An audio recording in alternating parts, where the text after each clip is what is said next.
రెడ్డి కావచ్చు, సునీల్ రెడ్డి కావచ్చు, వినయ్ రెడ్డి కావచ్చు, మహేష్ కుమార్ గౌడ్ గారు కావచ్చు, మహమ్మద్ అలీ షబ్బీర్ గారు కావచ్చు, వాళ్ళందరినీ కలుపుకొని ఖచ్చితంగా నిజామాబాద్ పార్లమెంట్లో పెద్దలు జీవన్ రెడ్డి గారిని గెలిపించి ఢిల్లీకి పంపిస్తా.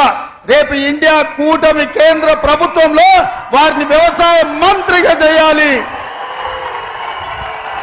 వాస్తవంగా నా మంత్రివర్గంలో అత్యంత కీలకమైన మంత్రిగా వారు ఉండాలి అని నేను భావించిన.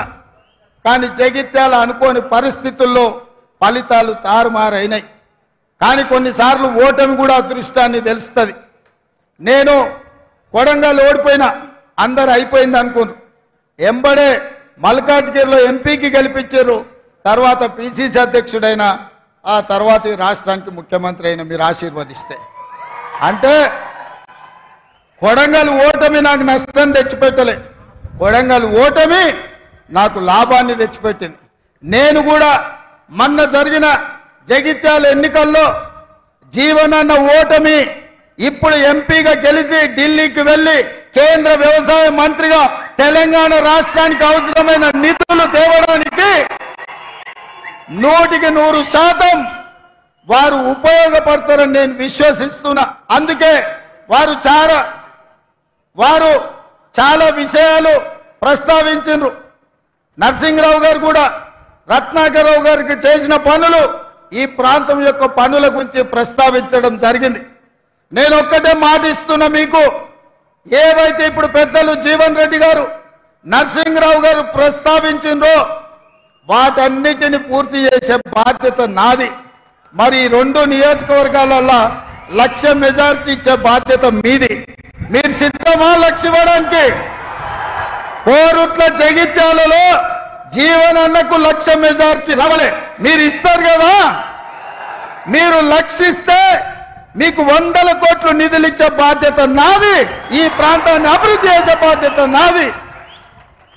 ఈ సీటు గెలిస్తే బీజేపీ పన్నుతున్న కుట్రలు, రాజ్యాంగంలో మార్పు, రిజర్వేషన్ల రద్దు జరగదు.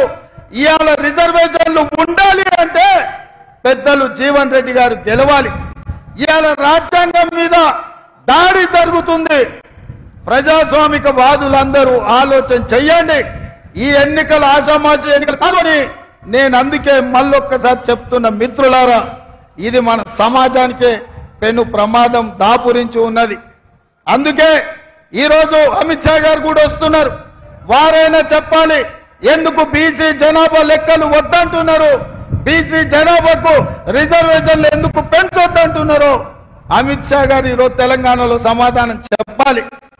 వారు ఈరోజు తెలంగాణ పర్యటన చేస్తున్నారు. తెలంగాణ ప్రజలకు అమిత్ షా గారు సమాధానం చెప్పాలి. బీజేపీ ప్రభుత్వం కుట్రల్ని తిప్పికొట్టే బాధ్యత తెలంగాణ కాంగ్రెస్ పార్టీ తీసుకోవాలి. నేను మళ్ళొకసారి విజ్ఞప్తి చేస్తున్నా, ఈ 2 నియోజకవర్గాల నుంచి 1,00,000 మెజారిటీ ఇవ్వాల్సిందిగా మీ అందరినీ కోరుకుంటున్నా. మీరు సిద్ధమేనా? 1,00,000 సిద్ధమేనా? 1,00,000 మెజారిటీ సిద్ధమేనా? సిద్ధమన్న వాళ్ళందరూ చేయి పైకెత్తండి. జై కాంగ్రెస్, జై కాంగ్రెస్. హస్తం గుర్తుకే. ధన్యవాదాలు మిత్రులారా. 3 రంగుల జెండా బట్టి సింగమోలే కదిలినాడు ఒక్కరో